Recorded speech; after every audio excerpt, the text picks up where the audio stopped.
Before mattresses and machines, before the hum of cities or the glow of screens, there were slower nights. Nights shaped by clay walls and open skies, by the scent of rosewater and the rustle of palm leaves in the dark. In ancient Persia, sleep was not a task. It was a return, a sacred pause held by ritual, by family, by stars. Come with me now into those quiet hours, into the hush of candlelit courtyards and the breath of desert wind. We begin gently, whispers, beneath the date palms. The day had folded itself away like a well-worn cloth.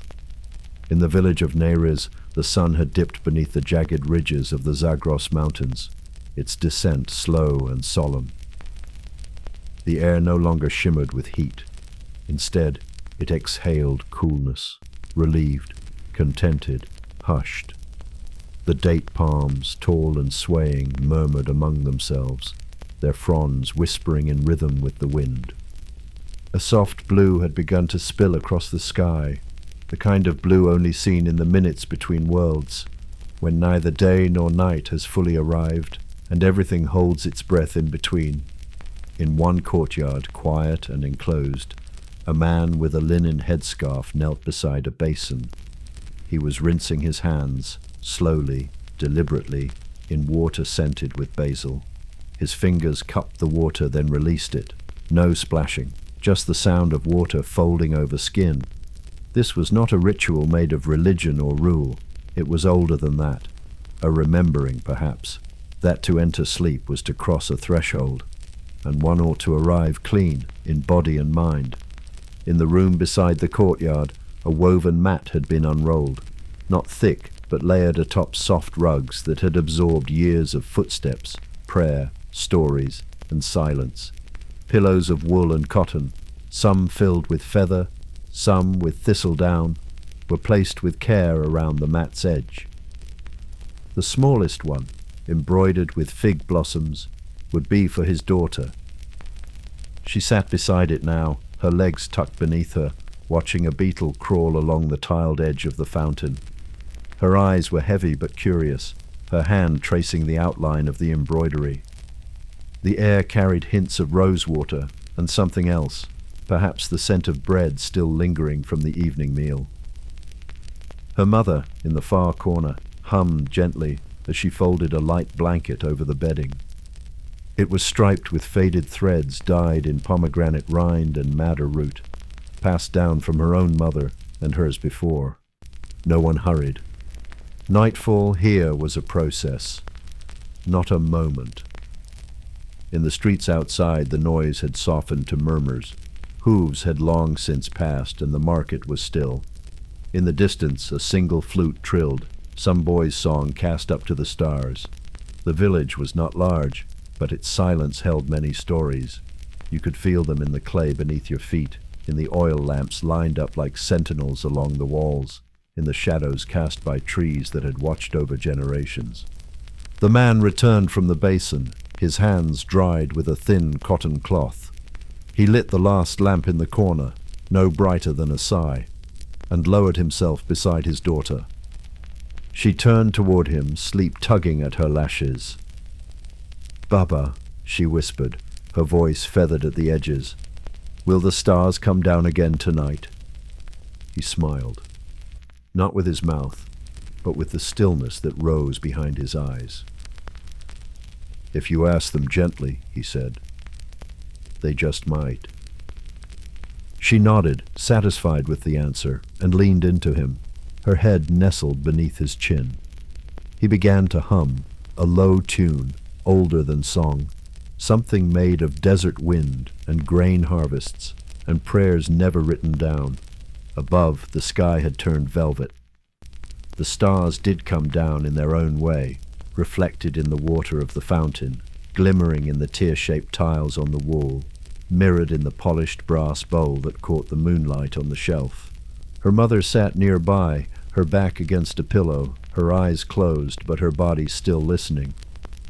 She held a strand of dried herbs in her lap, lavender and chamomile, and rubbed them between her fingers. The scent drifted through the room like a spell. She would hang them by the window come morning, but for now, they were part of the quiet. Outside the house, a neighbor's cat moved across the wall, its paws silent against the stone. Somewhere, a date fell with a soft thud into the sand. Time had slowed itself. This wasn't just bedtime, it was the undoing of the day, the unweaving, the unwinding of everything that had tried to bind itself too tightly. Worries, words, work, dust, thoughts, all of it gently loosening, being returned to the earth or the sky, wherever it had come from. The girl was nearly asleep now. Her father stroked her hair, thick and dark and smelling faintly of soap and sun. He sang no words, just that same low tune, over and over. It reminded her of the well in the square, the one that echoed when she threw a pebble in, and the sound seemed to travel all the way to the other side of the world. In that moment there were no questions, not about tomorrow's tasks or debts or rain, not about fate or dreams or the shape of the future, just this. A man, a woman, a child, a pillow, a blanket, a breeze, the scent of herbs, the hush of oil lamps, the way the courtyard walls seemed to soften when the moonlight hit them at just the right angle. Even the wind had slowed to listen. Later the father would sleep beside the wall, on a mat of his own. The air was cooler there, and he liked to see the stars through the opening above the courtyard. His wife would rest on the opposite side, her hand reaching occasionally to adjust the blanket over their daughter, even in sleep. They would all wake before the sun, with the faint call to prayer drifting in from a neighbor's rooftop. But for now, the night was theirs. A small clay cup sat on the ledge near the fountain. Inside it, a blend of warm milk, honey, and crushed cardamom. The father took a sip, just one. The sweetness was soft like memory. It reminded him of his own childhood, when his grandmother had poured the same mixture into a wooden bowl and told stories of when lions still roamed the plains beyond the river. He closed his eyes. In the stillness, the walls seemed to breathe. And far above the stars, gentle, unwavering, curious, looked down, not with coldness, but with the ancient gaze of something that had seen it all and chosen to shine anyway. Sleep came not like a blanket dropped from above, but like a tide rising from within, slow, inevitable, full of small kindnesses. And in the courtyard, beneath the rustling date palms, wrapped in the hush of lamplit stone and herbal breath and old lullabies, they slept, the scent of rose and sandalwood. There was a time each evening, just after the last warmth had left the bricks and before the night's coolness had truly taken hold, when the world seemed suspended, still, like the pause between two breaths. That was the hour Parinaz liked best.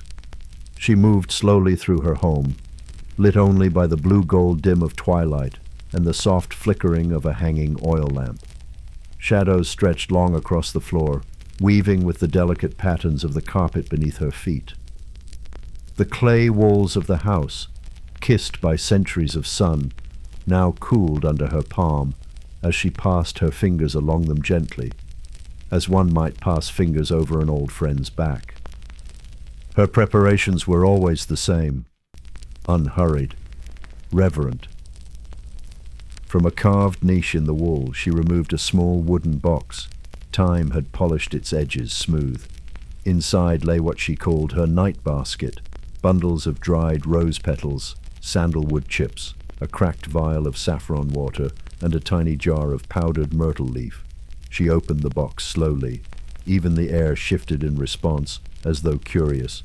Outside, in the courtyard, her husband was finishing his final recitations for the day, his voice low and melodic, barely louder than the rustle of the palm fronds.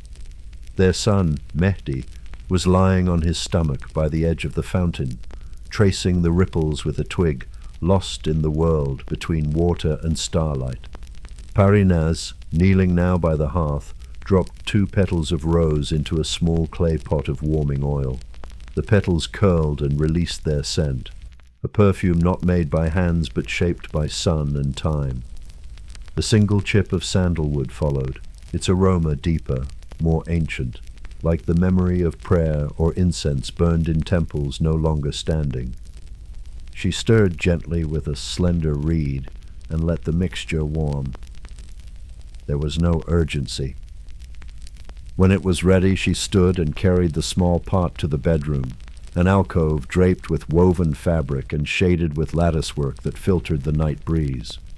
She dipped her fingers into the warm oil and gently anointed the edges of the doorway, the wood, the stone, the cloth, then the pillows, a circle around each, a touch at the base.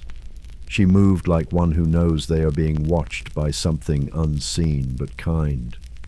This was not ritual for show.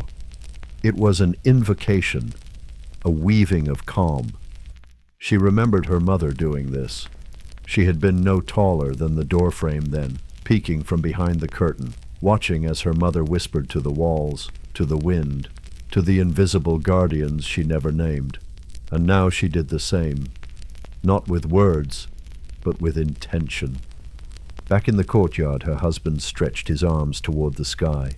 His prayers had ended. He looked upward, then downward, then closed his eyes. Mehdi had fallen asleep by the fountain, still clutching the twig in one hand.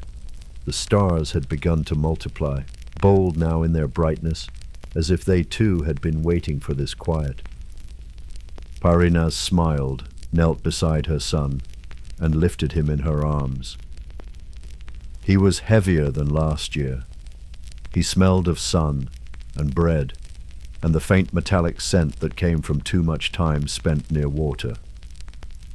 She carried him into the house and laid him on the bedding she had prepared, careful not to disturb the pillows she had circled. He turned once, sighed, and sank deeper into sleep. There were no candles, only lamps. Their light was softer, more forgiving. She returned to the night basket and removed a tiny scroll, no longer than her palm. On it was written a verse from Hafez, written in delicate calligraphy by her uncle's hand. What is the scent of sleep? A garden folded into silk. A rose not yet bloomed, in the hush between stars. She smiled. She never read it aloud, but every night she unrolled it, just for a moment, before folding it again and placing it beneath the woven mat near her son's head. The sky outside had turned completely now, midnight blue. The moon had not yet risen, but the stars were bold enough to fill the space where she would soon appear. The palm leaves shifted with a wind that smelled faintly of figs and dust. She sat beside her husband, now reclining against a cushion near the courtyard wall. He held a shallow bowl in his lap, sipping slowly from it. She could smell the cardamom. "You lit the pillows again," he said softly. She nodded. "I lit the edges, not the hearts, just as my mother did." He smiled. "Then we'll dream well." They sat in silence a long while. Not a heavy silence, the kind that feels like being held. A moth passed between them, pausing in mid-air for a moment before vanishing into the darker shadows of the fig tree. In the far corner of the courtyard, the last lamp flickered twice, then dimmed, a sign. The wind was shifting. Parinaz rose to check the doorway, her bare feet silent on the stone. She turned toward the stars and, without thinking, whispered a line under her breath. Something her grandmother used to say before sleep. "Let the night take what I no longer need." She didn't know what the line meant, not precisely, but her body always softened after saying it, as if something heard, as if something listened. Returning to her place beside the bedding, she lay down slowly, folding herself into the shape of rest. Her husband joined her a few moments later. The breeze passed over their feet like water. For a while, no one moved. Then in the distance, a wolf called, low, haunting, not frightening, but ancient, a voice older than language. Another answered from farther still. Then silence again. Parinas opened her eyes once more and looked to the sky. There finally was the moon, pale and full, quietly ascending, not rushing, not chasing, just arriving. She felt her breath match its pace, and then, with the faintest smile, her eyes closed again. The scent of sandalwood lingered. Somewhere nearby, the last petal of rose caught on the lip of the oil dish, curled inward and disappeared into the warm dark. And above them all, the stars took up their watch. A courtyard of stars. In Yazd, where the desert meets the mountains, there are courtyards designed not for shade, but for starlight. They are shaped like cups, open to the sky and rimmed with stone. In summer, they collect breezes. In winter, they gather silence. But always, always, they open upward, toward something infinite. In one such courtyard, in a modest home tucked between the winding alleys of the old quarter, lived an elder named Davoud. He was not a scholar, nor a merchant, nor a man of position. He was simply a keeper of quiet things. Tonight, as he had every night for nearly 60 years, he prepared to sleep beneath the stars. His steps were slow but steady.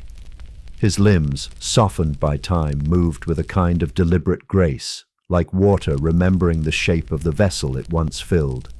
His robe was thin, wrapped once around him and tied with a woven sash. It smelled faintly of soap and lime blossom. He had already boiled the kettle and poured a cup of saffron tisane, letting it sit to cool. The heat of the day still clung faintly to the courtyard stones, but the wind was shifting. From the northwest now, soft and dry, carrying the scent of dust and something faintly sweet like baked dates. Davoud laid his mat down first. It was old, older than some of the neighbors' houses, woven by his mother when she was a girl. The edges frayed now, the colors faded, but he always placed it the same way, the longest edge aligned with the northern wall, the head toward the rising moon.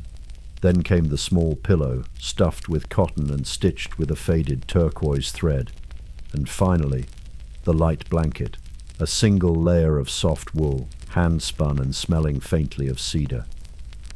He moved slowly, not because of age, but because he understood the weight of small things. A sleeping mat, if laid with care, was more than a bed. It was a kind of boat, a vessel in which the soul could travel safely through the night. Before lying down, Davoud stood in the center of the courtyard and looked up. The sky above Yazd was unlike any other, black velvet scattered with 1,000 shimmering grains, the kind of sky that made one forget the world ever turned. He stood for a long moment, just breathing, each inhale slow, each exhale slower still. The stars, as always, offered no answers, only presence. He dipped his fingers into the saffron tisane and touched a drop to his forehead, then to his chest, then each shoulder. This was not religion, though it resembled it. It was simply how he reminded his body. You are here. You are safe. You are whole. As he lay down, the stones beneath him still held the memory of sun. It was not uncomfortable. On the contrary, it was anchoring, a reminder that he too belonged to the earth, that his rest was not escape, but return. To his right, on a small stone shelf, a clay oil lamp flickered softly. It had been his father's. The flame danced quietly, casting long shadows that moved with the wind. He watched it for a while, letting his thoughts dissolve into the rhythm of the flame. Beyond the courtyard walls, the city had begun to sleep. A few footsteps still echoed in the alleys, wooden soles against stone. A distant door creaked, then closed. Somewhere far off, a dog barked twice, then nothing. In the silence that followed, Davoud heard what he had come to cherish most, the sound of the stars. It was not a sound one could name, not music, not wind. It was the absence of noise that allowed their voice to rise. a hum so quiet it could only be heard by a body completely at ease. He turned to his side, facing east, the same position he had slept in since boyhood. Once, long ago, he had asked his grandfather why. "Because that is where the light comes from," the old man had said. "Even in dreams, it is good to remember that." Davoud smiled at the memory. That grandfather had smelled of smoke and clove and always wore one blue sock and one gray. A strange man, a wise one. As the night deepened, the temperature dropped. The wool blanket, light as it was, grew heavier with the stillness. He pulled it up to his chin and let his hand rest on his chest. This was his favorite moment, the breath before sleep. The final blink, the moment when time unspooled itself and became something soft and circular. No past, no future. Only the slow, steady rhythm of heart and breath. He did not dream often anymore, or if he did, he no longer remembered. But tonight, just before he crossed the threshold, a memory came, not as a vision, but as a scent. The scent of jasmine on his mother's shawl, the scent of wet earth after the first spring rain, the scent of the book he had once read by lantern light, his fingers tracing every word. He smiled. And then, without ceremony, without fanfare, without even a sigh, he slept. The courtyard, left to its own rhythms, held the quiet like a vessel. The lamp flickered once more, then steadied. A moth passed overhead. Somewhere in the walls, a gecko stirred. The stars, ever watchful, shimmered in silence. And Yazd, ancient, timeless tender, continued to breathe. The coolness of clay walls and the song of the night wind. The sun had long since lowered itself behind the Zagros mountains, draping the edges of the village in a dusky veil. Its departure was slow, respectful, never rushed. A final golden haze lingered upon the tops of clay rooftops, as if reluctant to leave the world below. In the courtyard of a modest home, the silence was a soft one, not quite full, but filled with the faintest sounds. An owl calling from an acacia tree, the clink of a metal ladle against the rim of a water jug, the slow swish of a palm broom against sun-warmed flagstones. Inside the house, the clay walls exhaled their stored heat, cooled now by the breath of dusk. These walls had known generations. Smoothed by hand and sealed with straw, they had kept centuries of secrets. They did not judge, only remembered. And tonight, they remembered the scent of coriander from the evening's stew, the crackle of fire in the small hearth, and the way a mother's voice had once soothed a sleepless child beneath a patterned cotton sheet. Tarlan, a boy of about 12 summers, lay on a low bed of woven reeds, his head cradled by a cushion filled with wool and crushed lavender petals. The room around him was still, shaped by dim lamplight and the hush of nightfall. No glass windows, only latticed openings high on the wall where the wind could pass through like a curious guest. A woven curtain stirred gently. No urgency, no insistence, just the language of the breeze. It spoke of far-away rivers, of shepherds' fires still smouldering, of stars beginning their quiet vigil. His sister Nargis slept nearby on a mat of cotton and straw, her breathing deep, untroubled. One foot poked out from beneath the cover, toes curled slightly in the cool air. Occasionally she murmured something, half-formed words of a dream that was already slipping through the threads of sleep, like grains of millet through open fingers. The night was not entirely dark. A full moon, serene and watchful, hung above the horizon, its light silvering the edges of the doorway. Shadows leaned long and soft across the room, as if they too had grown tired and wished to rest. Their father had retreated to the roof, as he often did in the warmer months. Up there, on a mat spread across the packed earth, he lay facing the sky, one arm tucked behind his head. He had brought with him only a small clay cup of water and a folded shawl. The stars knew him well, for he watched them often, not to name them, nor chart them, but to remember, to recall stories his grandfather had told him, of warriors who became constellations, of a lion who chased the moon, of the old ones who once slept in silence beside the Tigris when the world was still quiet and new. The mother, Azar, was the last to settle. She moved through the space slowly, with reverence. First she folded the soft cotton cover that had warmed her knees during the evening prayer. Then she checked the oil in the small lamp, its flame flickering like a sigh. She adjusted the curtain by the wall, pinched a sprig of mint from the jar near the door, and crushed it gently between her fingers before lifting her hand to her nose. The scent was familiar, comforting, a gesture she had made since girlhood. Azar knelt near the sleeping children, not to wake them, but to listen. She placed her palm lightly on Nargis's back, feeling the rise and fall, the gentle assurance of peace. Then she reached out and brushed a stray curl from Tarlan's forehead. His brow was smooth, his hands relaxed. She whispered nothing, only a breath, a silent blessing folded into the night. Then she too retreated, to the mat beside the wall where the air was coolest. She did not lie down immediately. She sat for a while, her back against the clay, her eyes following the movement of the curtain. Outside, the wind stirred the leaves of the fig tree. Crickets tuned their wings.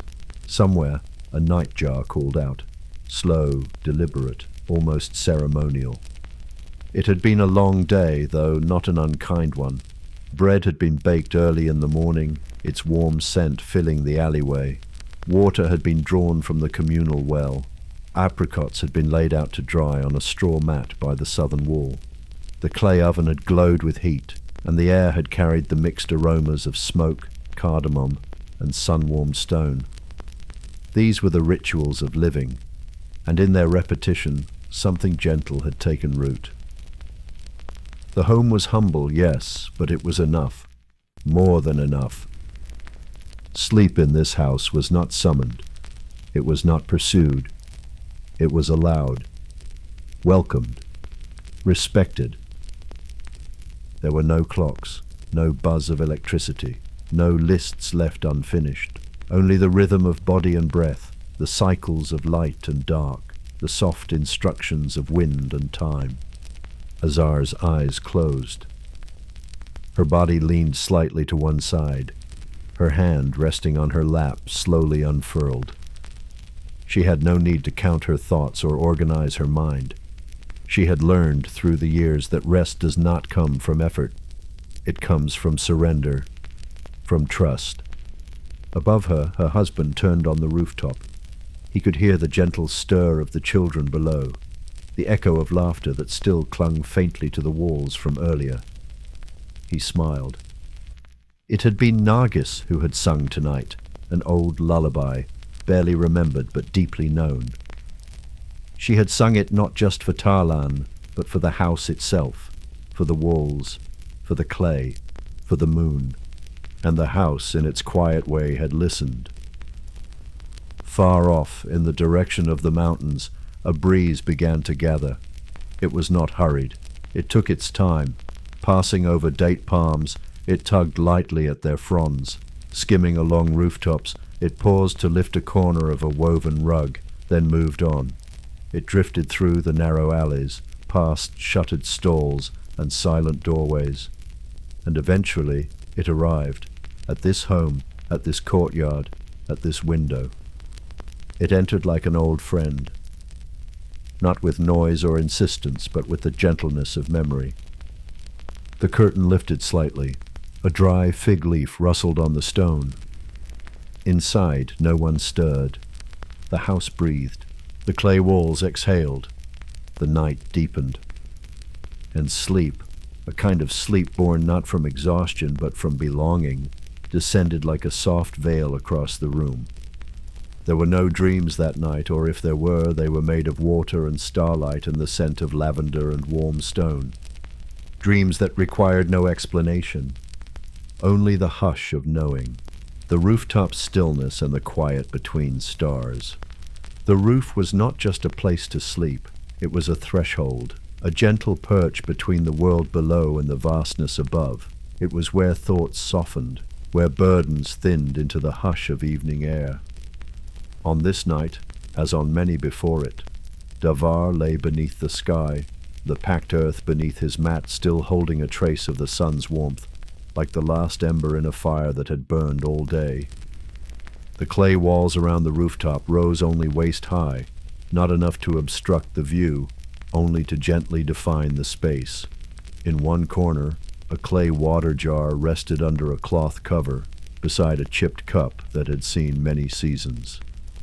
Near the wall, a woven reed basket sat with a folded shawl inside. Nothing was hurried, nothing ever was. Above him the sky was velvet dark, punctuated by stars so clear they seemed within reach. There was no competition from city lights, no hum of wires, only the honest glow of the cosmos. Davar's eyes traced the slow path of a satellite, and then, lower down, the flutter of a bat silhouetted against the moon's pale roundness. The air was dry and clean, cool enough to pull the shawl over his chest, but not so cold as to bite. He shifted slightly and placed one hand beneath his head. The other he let fall beside him, palm upward, open, at ease. From this angle he could hear the small sounds of his home, a creak of wood, the exhale of wind through lattice, the sigh of sleep as it deepened below. The very walls seemed to pulse with life, with memory. There was something sacred about this time, after the prayers, after the chores, after the last words had been spoken. In this stillness there was no need to think in sentences. Everything softened into feeling. He remembered his own childhood, curled beside his brothers on this same roof. Back then, the mat had felt enormous, and the sky too big to understand. They used to whisper questions to the stars. Why do the scorpions hide by day? What does the moon eat to grow so round? Where does the wind sleep? Now, in his maturity, Davar knew better than to seek answers to such questions. He had learned that the mystery itself was the answer, that peace came not from solving, but from allowing. And in this space, between question and answer, was where the heart found its deepest rest. A flicker caught his eye, a star blinking, then fading. Or was it a trick of vision, perhaps a falling ember of the sky? He watched it vanish into the horizon and smiled faintly. Somewhere in the village a rooster murmured in its sleep, confused by the moonlight. A few moments later, silence again. He breathed in deeply. The air smelled faintly of dust, old stone, fig leaves. There was no perfume more comforting. Across the rooftop, on a neighboring home, another figure sat quietly, an old woman wrapped in a wool shawl, her hair silver in the moonlight. She too was watching the stars. She too was remembering. They did not speak. They never did. But they saw one another, a nod, a glance, a recognition of shared solitude, a community not made of words, but of silence. Back inside the house, a breeze stirred. The curtain at the window moved like a slow wave. Tarlan, still dreaming, turned in his sleep. His lips moved, forming a soundless word. Azar, barely awake, shifted her weight and curled onto her side, her fingers brushing against the cool clay floor before tucking beneath the blanket. Outside, Davar heard the flutter of wings.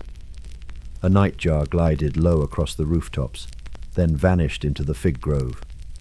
The stars, meanwhile, remained still, eternal in their witnessing. He closed his eyes. Sleep came differently on the rooftop. It was not the slow tumble into darkness of the bed below. It was like dissolving into sky, like being remembered by the universe. There was no boundary, only space. His breath slowed. A gust passed overhead, lifting a thread from the mat and sending it drifting across the rooftop. It caught on the rim of the water jar and stayed there, fluttering like a tiny flag. The village slumbered. The clay oven, now cold, held within it the memory of heat. The apricots outside had been gathered before sunset. The alleyway, swept clean, bore no footprints now, only the echo of laughter from earlier in the day, the clatter of a copper pot, the creak of a wooden door, all of it resting. Even the dog who guarded the courtyard had curled into a ball beside the wall, his ears twitching gently in a dream. Perhaps he chased goats across golden fields. Perhaps he too watched the stars. There was a lesson in the night, Dava had once said to his son, not the loud kind taught with words, but the quiet kind, shown by the rhythm of things, the way the moon gave without asking, the way the trees stood watch, the way the earth breathed beneath one's back, holding without judgment. Tarlan had listened, wide-eyed. He was still too young to understand, but not too young to feel it. The seed of that knowing had been planted. It would grow. Back on the rooftop, Davar shifted again, now fully on his side, knees drawn in slightly. The clay beneath him was firm but forgiving. The mat cradled the lines of his body like an old friend who needed no introduction. He opened his eyes one last time. Above him the stars blinked gently. A breeze passed. The curtain lifted. And inside the house, the fig leaf on the floor rolled over. Then all was still. The house that remembered. In the first hush before dawn, when the stars still clung faintly to the edges of the sky, and the village held its breath between night and morning, the house remembered. Not in words, not in thoughts, but in the language of clay and smoke, of breath and warmth. The home had stood for many seasons, its mud brick walls molded by the same hands that had once pressed dough into bread and woven rushes into mats. It had been patched over the years with new straw and fresh earth, but its soul remained untouched. Time here was a slow companion, not a thief. The floors still bore the scuff marks of tiny feet, some long grown, some now gone. The arch of the entryway had been smoothed by the passing of countless hands. In the alcove near the hearth, a thumbprint remained, set into the clay by a woman who had lived 2 generations back. Her name was not spoken often, but she remained in the walls, in the way the morning light always touched that corner first. The house remembered her laughter and her weeping. It remembered the rhythm of old lullabies and the soft click of prayer beads turning through sleepless nights. And now, in this moment, as Davar and Azar and the children slept, the house listened. Not for danger, but for stillness. The kind of stillness that comes only after the day has been well lived and the night well honored. Outside, a rooster gave a tentative crow, then stopped, unsure of himself. The sky had not yet lightened, and so the world returned to its slumber. A fig leaf fell silently onto the courtyard floor. Inside, the oil lamp had burned down to its last breath. It flickered once, then went out. A thread of smoke curled upward, invisible in the dark.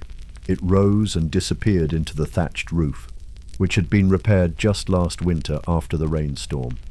Beneath the roof, the breath of the family moved as one gentle rhythm, a chorus of life, a symphony in the key of sleep. Nargis, dreaming, turned onto her back. Her hand brushed Tarlan's shoulder. He did not wake, but his body shifted toward hers slightly, as if drawn by memory rather than will. Azar on her mat by the wall stirred. Her shawl had slipped from one shoulder. The cool air touched her skin, and in her sleep she drew the shawl closer, wrapping herself once again in the familiarity of its fibers. On the rooftop, Davar's breath was slow and steady. The moon had traveled further now, casting softer shadows. The stars, one by one, had begun their quiet retreat, like musicians slipping from the stage after the last note. The wind, too, had gentled. Where it once whispered and tugged at curtains, now it only brushed past, as if bowing in reverence. In the alley beyond the courtyard, nothing moved. The well stood silent.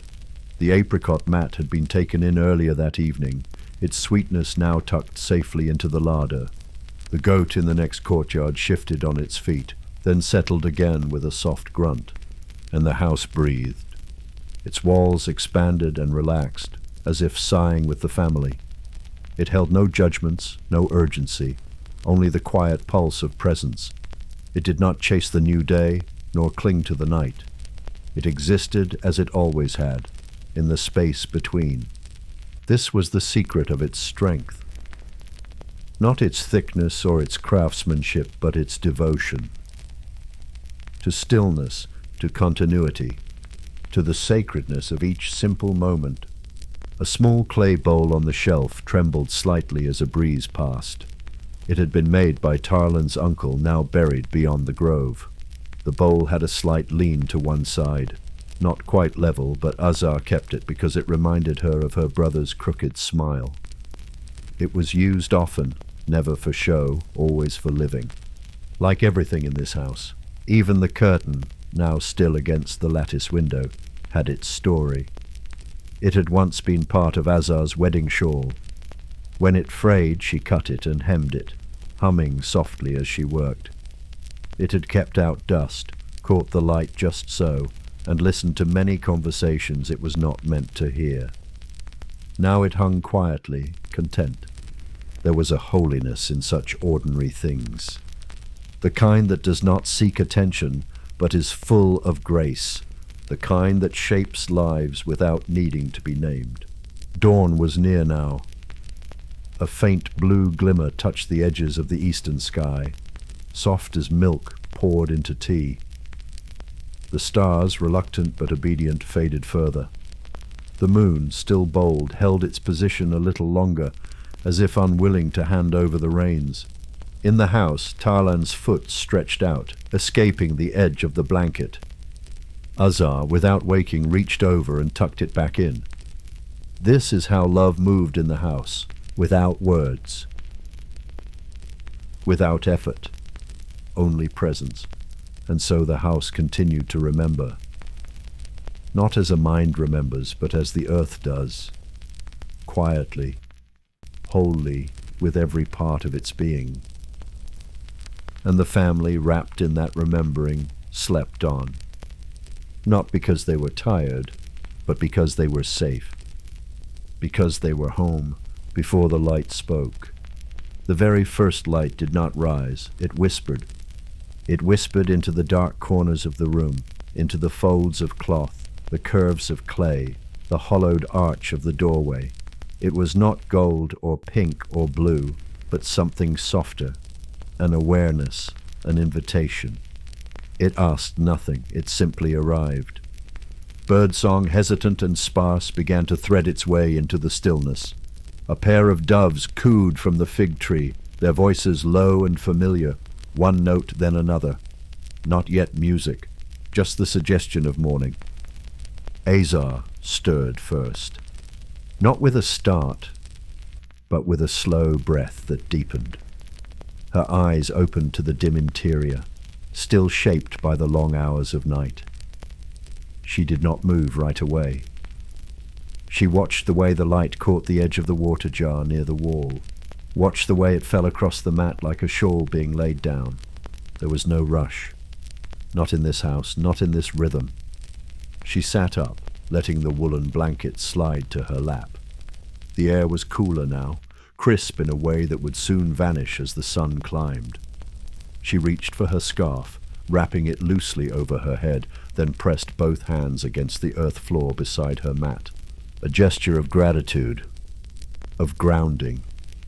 Outside, the world was still mostly asleep. The alleyway remained shadowed. The well had not yet echoed with the clatter of buckets or the chatter of women. But it would, soon. Just not yet. Azar moved without sound.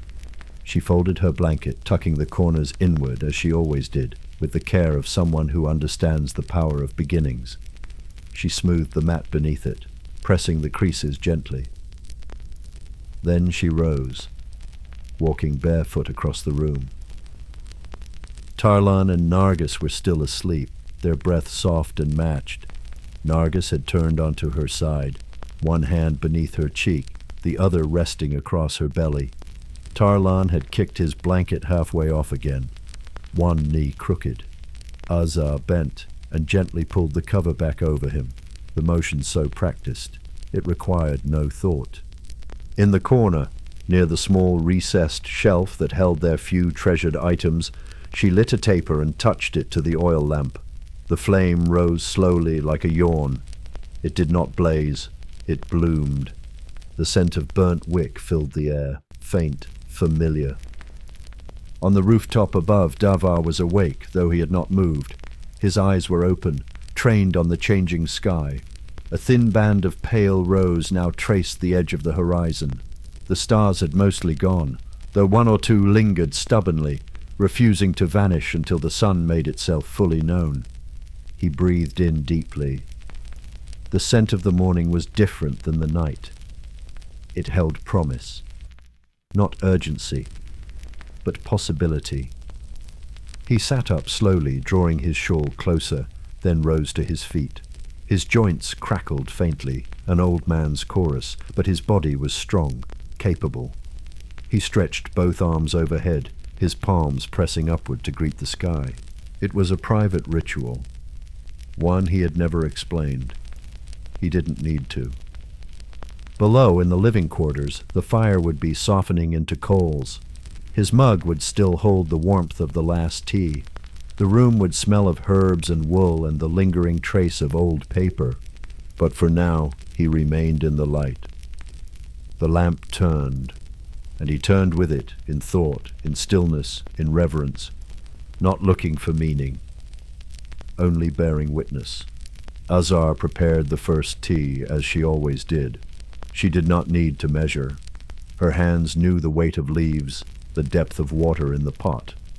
The fire welcomed the clay kettle without complaint, and soon the steam began to rise, thin and fragrant. She did not drink right away. She poured a small amount into a chipped ceramic cup and set it on the sill near the eastern window.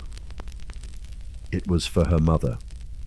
Her mother who had left this world 4 winters ago, but who still lived in the hush between moments, who still visited in dreams, who still, Azar believed, sipped the offering in her own way, through memory, through breath, through the warmth that lingered long after the cup had cooled.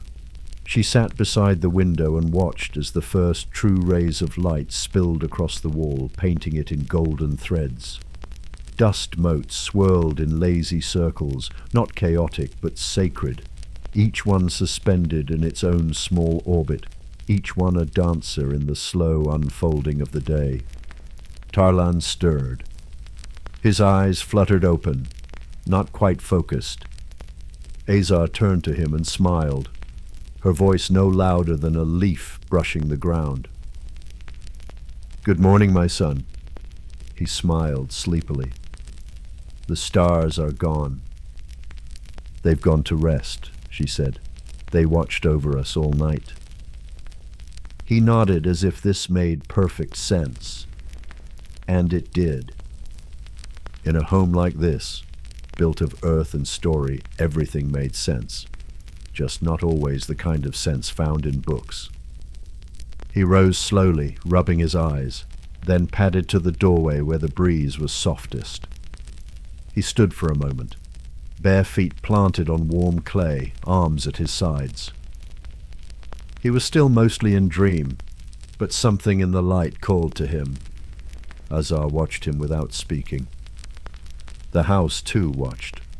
And outside, across the rooftops and groves and distant hills, the day opened quietly, like a book whose pages had been warmed by the night. Bread, silence, and the soft return of the day. The oven was still asleep, its mouth cold, its body slack, but beside it, the dough had risen. Covered with a damp cloth, the round shapes rested on a wooden board near the hearth, each one puffed and warm with breath, waiting for fire. Azar had kneaded them before dawn, her fingers moving in circles, folding in salt and memory, her silence a kind of prayer. She always worked in silence this early. not because words were unwelcome, but because silence held something more potent, a companionship, a knowing. Outside, the rooftops had begun to glow. The light was no longer suggestion, it was certainty. A wash of amber over mud brick and fig, a golden outline on the rim of a copper pot left out overnight to dry. The village had not fully woken, but it had begun to stretch. A gate creaked open 3 houses down. A broom swept slowly across stone. A donkey brayed once, then settled again.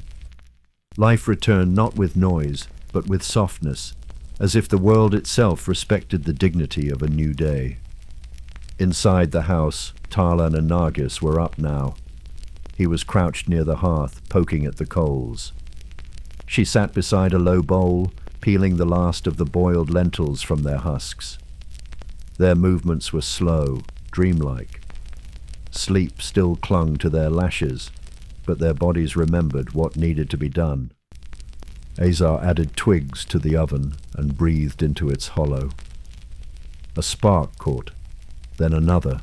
Soon, flames licked the curved interior, turning it golden, then orange, then glowing red. The oven had awakened. She waited, not with impatience but with attention, watching the flames, listening to the language of heat. A small crack echoed within the dome as the clay expanded. A puff of smoke curled from the top. It would be ready soon. Outside, Dava returned from the well, a yoke balanced across his shoulders, 2 clay vessels swinging gently with each step. The water inside them shimmered with morning light, the surface broken only by the occasional ripple, a leaf, a shift of wind, a memory too deep to name. He set the vessels by the door, his muscles quiet, his breath even. Azar met his eyes as he stepped inside. No words passed, but something warmer than words did, a shared note. A silent chord that had been playing between them since their wedding, and long before that, in the unseen realm where threads are tied and lives chosen. He sat near the children, resting his palms on his knees, watching them as they worked. Tarlan handed him a small reed fan, and together they coaxed the coals into brightness. Nargis, finished with the lentils, stood and stretched, her body long and still small, the way children's limbs seem made of water and possibility. When the oven was hot enough, Azar placed the dough gently against the inside wall.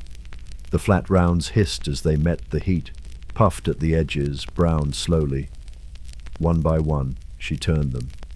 Then, one by one, she removed them, placing each on a cloth-lined basket to cool. The scent filled the room, warmth, grain, fire, the smell of sustenance, the smell of home.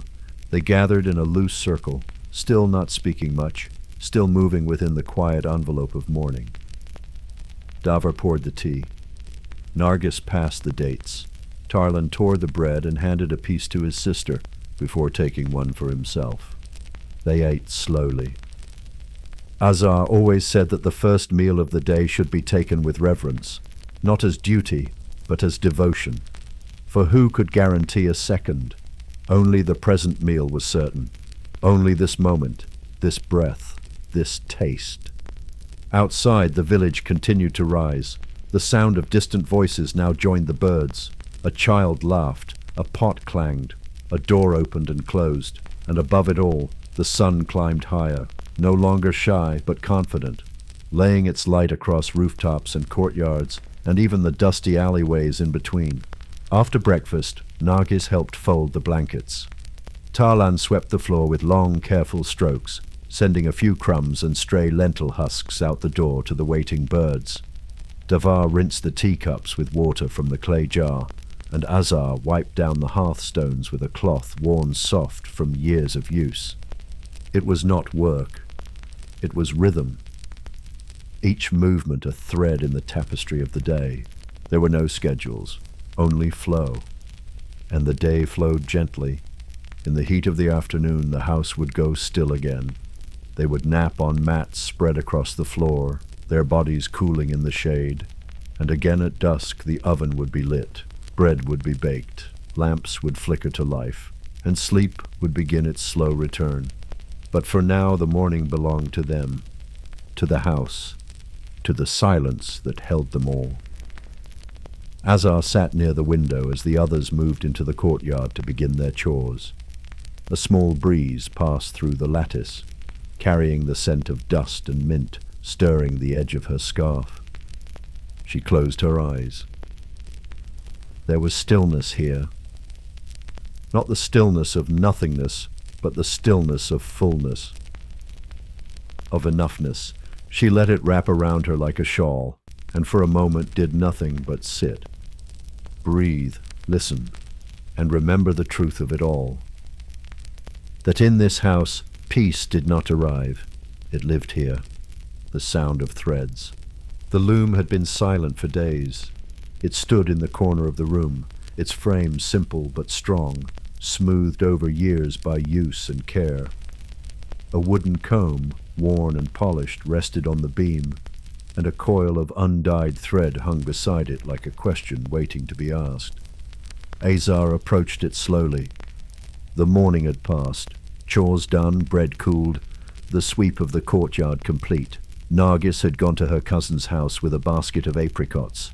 Tarlan was off with Davar at the edge of the fields, learning how to mend the stone wall that had given way after last month's rains. And so, for a little while, the house was hers again. Just hers. She sat on the low cushion beside the loom and reached out, her fingers touching the threads. The warp had been strung days before, linen spun at the village edge, soaked and sun-dried, its fibers holding the scent of wind and time. She had chosen the weft with care, saffron-dyed wool from the neighbour's sheep, and indigo thread gifted by a traveller who once passed through with a saddlebag full of spices and stories. She hadn't meant to start today, but the stillness called her. Weaving was never about product. It was about rhythm, about remembering. She picked up the shuttle and began. Softly, slowly, a breath, a pass, a pull. The loom creaked once, then settled into the familiar voice it knew best, the slow cadence of creation. It spoke in fiber and tension, in color and silence. Azar moved with it, body quiet, mind even quieter. With each pass, something inside her loosened, not unraveled, but released. The worries of the day, the aches in her shoulders, the unspoken thoughts, they softened under her fingers, dissolved into the cloth. She had been taught by her grandmother, who wove blankets not only for warmth, but for healing. A good weave, she had said, can carry peace into a room. And so Azar wove, not to finish, not to sell, but to listen. The sound of the shuttle was like a lullaby, rocking her gently. The threads, held taut in their frame, hummed with potential. Above her the light shifted slowly, crawling along the wall like a sleeping cat. Dust motes spun in the sunbeam, gold against gold. Outside, the village had fallen quiet again. The heat had settled into the stones. Even the birds had ceased their chatter, tucking themselves beneath tiled eaves or fig branches. A dog barked once far away, then lay down again in the shade. The world was wrapped in the soft shawl of noon. Azar continued. She did not notice the passage of time, only the passage of thought. Somewhere in the back room, the wind stirred the curtain. A faint scent of rosewater, stored in a small glass bottle on the shelf, drifted into the air. In another part of the house, a bowl shifted slightly on a shelf, a gentle sound, like a chime remembering it had a voice. The threads in her hands told a story now, not in words but in memory. The way Nargis had once laughed so hard she fell over backward. The night Tarlan woke from a dream and crawled into their bed, whispering. The moon was too close. The morning Davar returned from his uncle's funeral, with sand still clinging to his feet. These memories wove themselves into the cloth, not deliberately but as part of her being. as real as the indigo and the saffron, as present as the silence. Eventually her fingers paused, not from fatigue, but from knowing. The row was complete. She set down the shuttle, brushed the threads lightly with her palm, and exhaled. The kind of exhale that only comes after something real has been made, even if no one else would see it, even if it would never be finished. It had served its purpose. She stood slowly, her joints murmuring their small protests. The house welcomed her back into motion. She moved toward the doorway where light spilled in from the courtyard. The apricot tree shimmered in the heat. A few bees danced lazily over its leaves, content with the promise of sweetness. She dipped a cup into the clay water jar and drank, the water cool against her lips, its quietness deeper than any prayer. Then she stepped outside, bare feet on warm stone. The world did not call her urgently. It never did. It only offered her a place within it. And today, like every day, she said yes, quietly, softly, as always. The shade beneath the apricot tree. By late afternoon, the sun softened. Its heat, once sharp and insistent, began to loosen its grip, flowing into something gentler, like a warm hand resting instead of grasping. Shadows lengthened along the courtyard stones, stretching like yawns. The walls, once hot to the touch, cooled slowly, grain by grain. It was the hour when everything paused, not out of laziness, but reverence. In the courtyard beneath the apricot tree, Azar laid a quilt on the ground. It was one of the older ones, stitched with faded fabrics and stories she no longer remembered. But her hands had remembered the pattern when they made it, and now, so many years later, the corners still lay flat, as if in devotion. Nargis joined her first. She came carrying a small wooden bowl of mulberries, their dark skins glossy and tender. She sat cross-legged, her feet dusted from the path, and placed the bowl in the center of the quilt. One by one, she selected the berries, inspecting them closely before eating, always the darkest ones first. Azar smiled, then settled beside her, back resting against the trunk of the tree. The bark was familiar, rough in places, smoothed in others. She had leaned here before, many times, while pregnant with Tarlan, while grieving her father, while watching clouds roll in on a day when the air smelled of rain and cumin. This tree had listened to her thoughts longer than any human. And today, it offered shade without condition. Tarlan arrived next, his knees streaked with dried earth, his hair tousled by the wind. He carried with him a small rock, smooth and round, which he turned over and over in his hands. He said nothing. He simply lay down on the quilt beside his mother, resting his head on her thigh and letting the rock roll from his fingers. Azar placed her hand on his back, not to soothe, but to connect. He had begun speaking less lately, especially after chores. Not because anything was wrong, but because he was learning to hear the quiet. Davar stepped into the courtyard last, wiping his forehead with a cloth. His footsteps were slow, unhurried. He nodded to Azar, sat beside her, and leaned back on both hands, his face turned toward the sky. Above them, the branches of the apricot tree held their fruit like offerings. Some hung low, heavy with ripeness. A few had fallen to the ground, split and sweet, inviting ants to a slow feast. The family said little.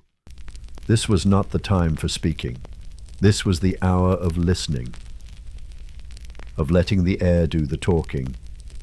A soft breeze passed through the leaves, stirring them into small, rustling conversations. The birds, too, seemed to sense the stillness, cooing gently from the rooftop, their wings tucked, their voices low. The scent of the earth rose gently from the courtyard floor, dusty, familiar, grounding. Azar offered the bowl of mulberries to Davar. He took one, pressed it between his fingers, and watched the juice stain his skin before he brought it to his lips. It tasted like sun, like memory. A bee hovered briefly near Nargis's cheek. She did not flinch, only watched it pass, then returned to the tree.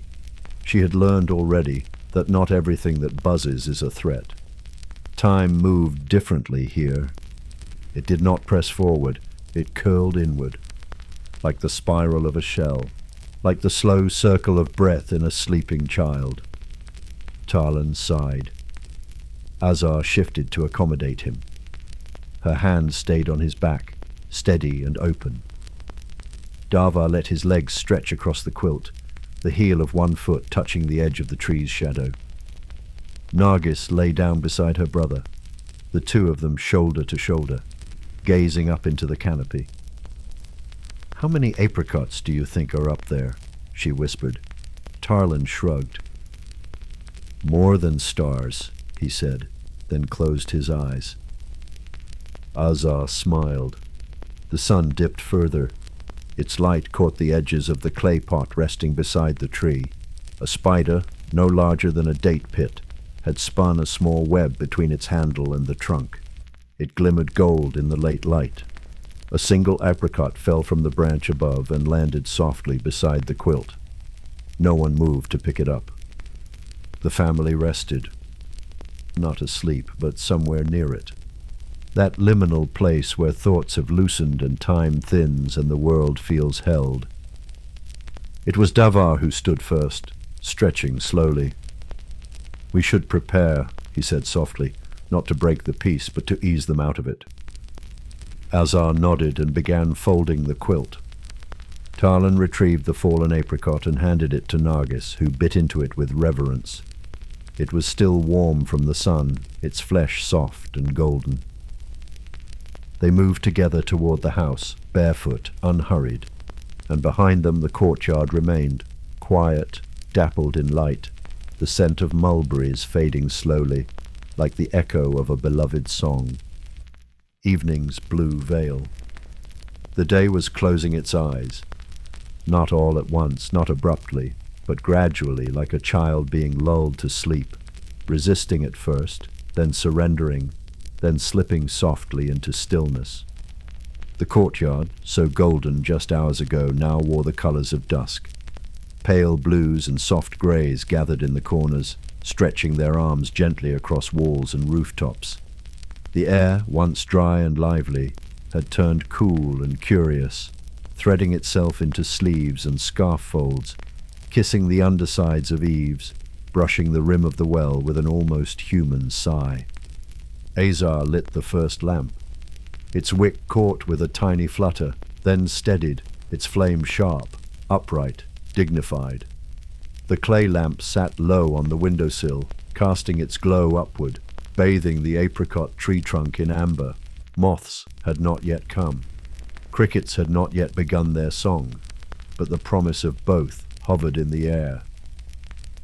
Inside, Tarlan and Nargis prepared the sleeping mats, the same way they always had, side by side, smoothing the fabric, shaking out the straw, adjusting the corners with a reverence that only comes from repetition. These were more than chores. These were rituals, not the kind spoken aloud or marked on calendars, but the ones that stitched the day together at the seams. Azar sat nearby, watching their hands move. Tarlan moved slowly, methodically, Nargis more instinctively.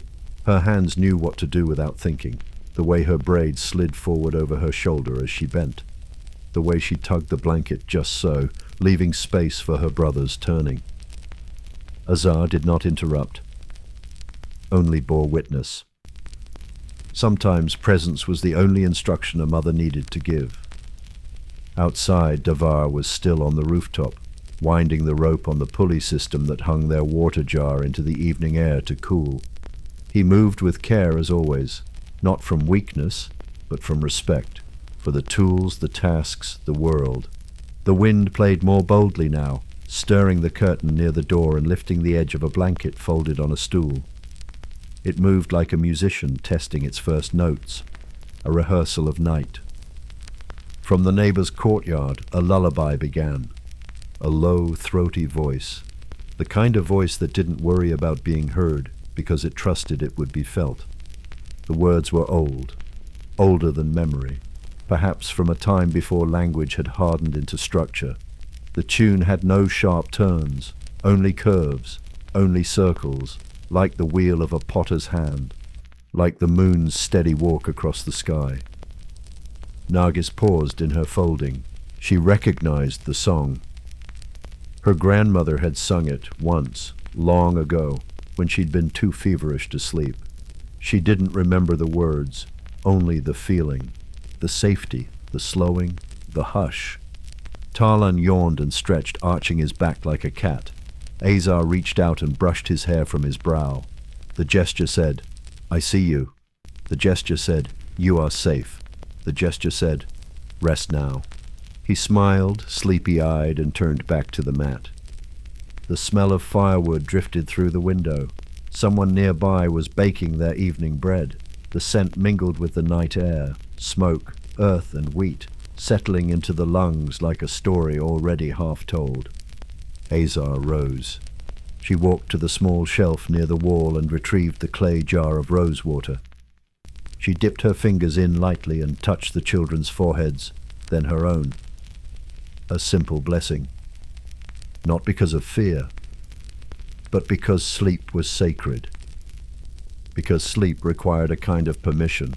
Outside, Davar descended from the rooftop, folding the shawl he'd used and draping it neatly over the stool by the door.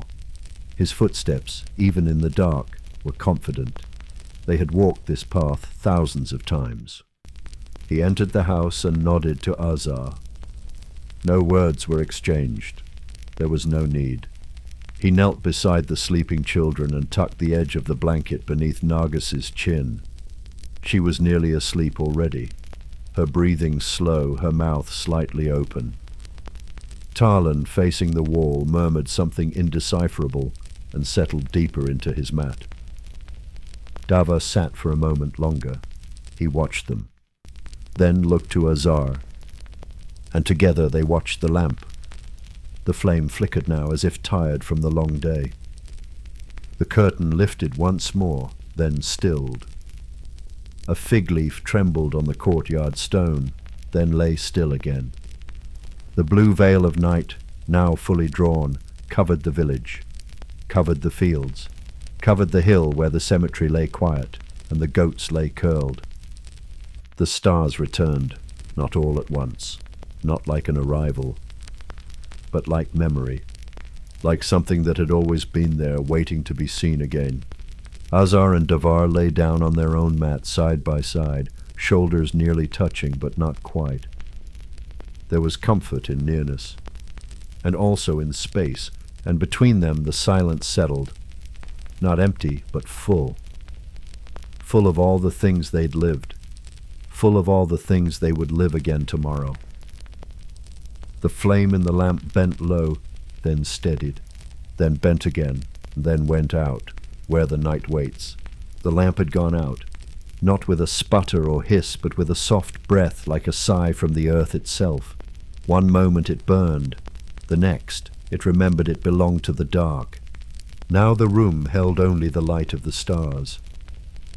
It wasn't darkness, not exactly, the kind of darkness that presses or hides. This was the other kind, the kind that holds, the kind that opens its arms like a mother with no need to speak, the kind that doesn't end things but begins them. Davar lay still. His back curved gently toward Azar's. They weren't touching, but they didn't need to.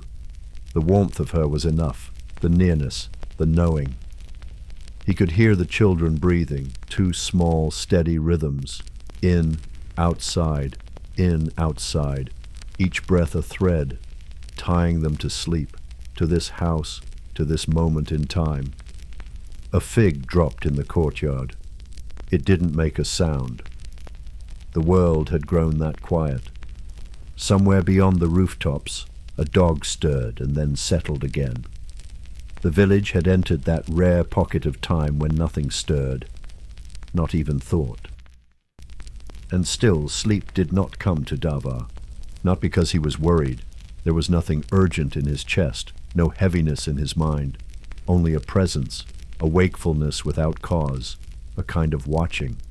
He had known this feeling before, on nights when he'd stood by the well under the moon, or watched over a sick child, or waited for the first lamb of the season to be born. It was not unease, it was awareness. He rose quietly, careful not to wake Azar. His feet found the floor like they always did, like water finds the path downhill. He moved past the low table, past the folded curtain, and stepped outside. The courtyard greeted him as an old friend might, with silence and then memory. The apricot tree stood tall, its shadow stretching long and soft across the stones. The moon was nearly full, its light brushing everything in a hush of silver. The mat by the base of the tree was still there, left out from earlier. He sat on it, cross-legged, palms resting on his knees. And he listened. Not for anything in particular. Just listened. The wind had paused for now, as if it too were resting. The walls of the courtyard, their rough clay faces weathered and familiar, stood like guardians in the moonlight. They knew things, these walls. They had seen births, tears, laughter, arguments, and the quiet reconciliation that always followed. Davar placed a hand on the ground beside him, warm still from the heat of the day. He pressed his palm into it gently, let the earth know he was here. Above him the stars shimmered without movement. They did not rush. They did not ask. They only were. He leaned back and let his spine settle into the curve of the wall. It had held him many times before. Inside the house, Azar turned in her sleep, her fingers brushing the edge of the mat. She murmured something, a name, perhaps, or a dream. Tarlan, sensing the shift, curled deeper beneath his blanket, one arm bent beneath his head. Nargis breathed evenly, her mouth slightly open, as if receiving the night like a gift. Davar closed his eyes. He remembered his own childhood nights, curled beneath a blanket with his cousins in a tent made of wool and reeds. He remembered his grandfather's voice, telling tales of lions and caravans and the stars that never left their path.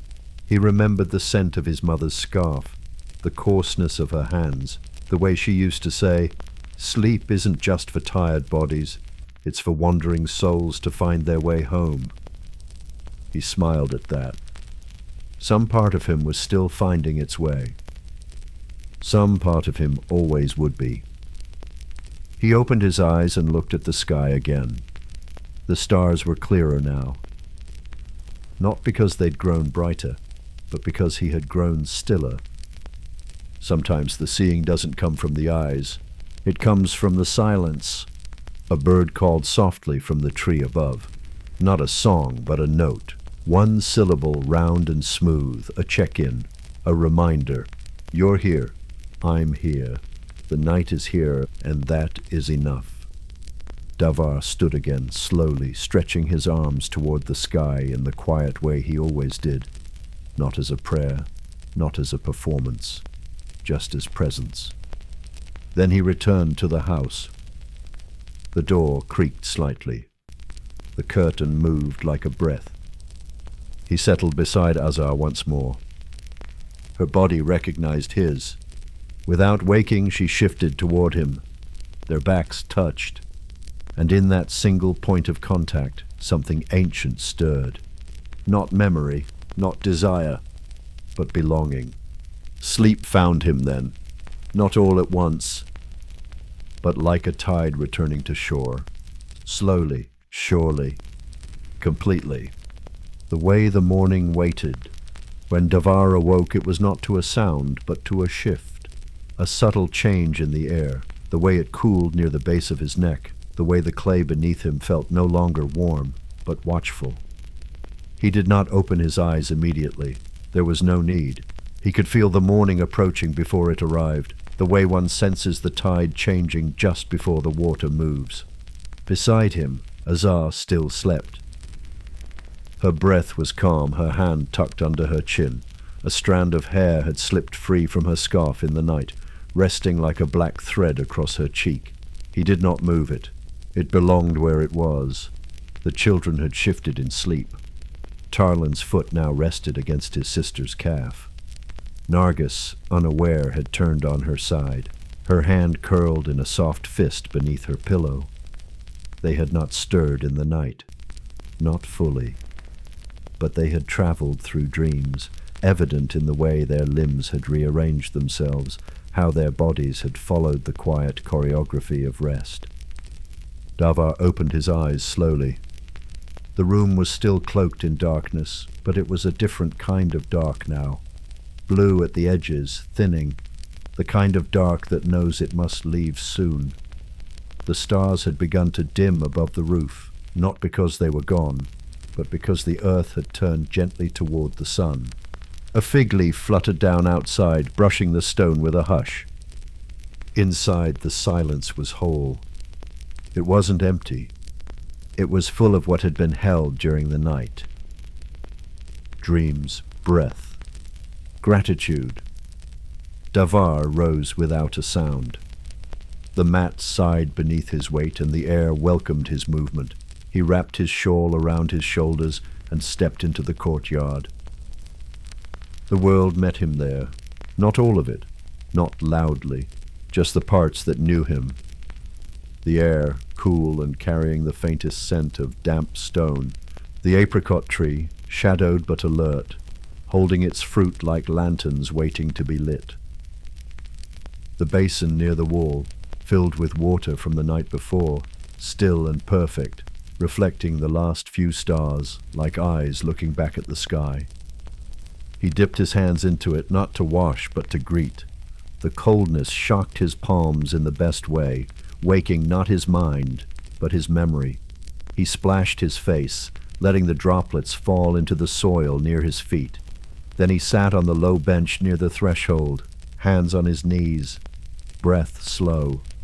A breeze slipped in through the narrow street beyond the wall. It did not bring noise, only the soft scent of bread baking far away. Somewhere an oven was already lit. Somewhere a mother like Azar was kneading dough by feel, her fingers pressed into the past and the future at once. He looked upward. The moon was still visible, pale now, like a memory nearly faded. He closed his eyes again and listened. The day was waiting, not impatiently, just quietly. It would not knock. It would not shout. It would wait until it was let in. Behind him, the house began to stir, not with voices or footsteps, but with small shifts. A blanket folded back, a hand brushing sleep from an eye, a body reaching for uprightness. Azar entered the courtyard wrapped in her prayer shawl. She said nothing, only nodded to Davar.